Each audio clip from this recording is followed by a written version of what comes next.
ำลังไหลลมรถเนาะ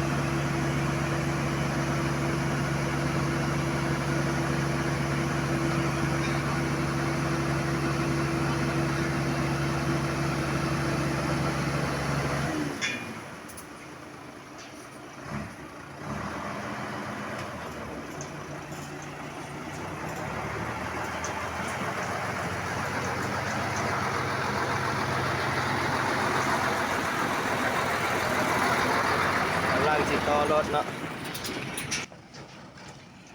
กำลังสิเอาแม่มาต่อกับลูกเนาะ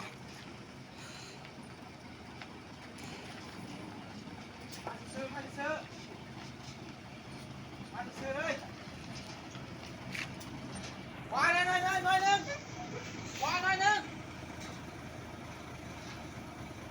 หักขวาหน่อยหนึ่ง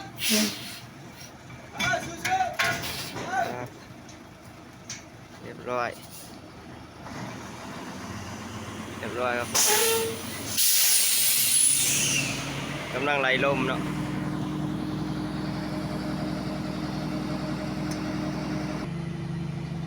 ต่อแล้วสิเป็นแบบนี้เนาะ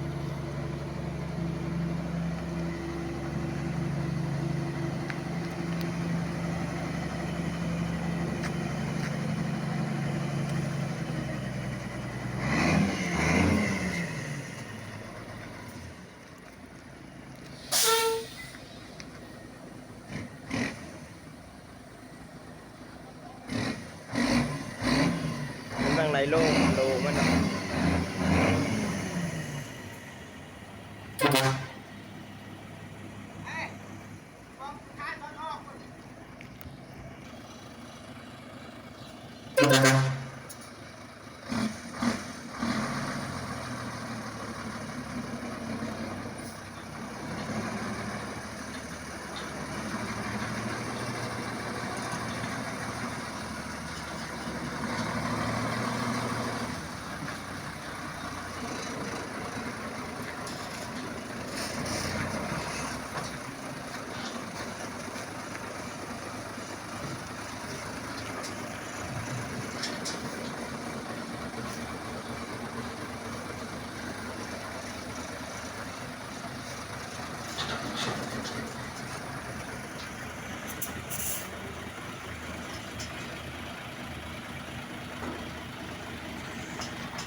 ไปแล้ว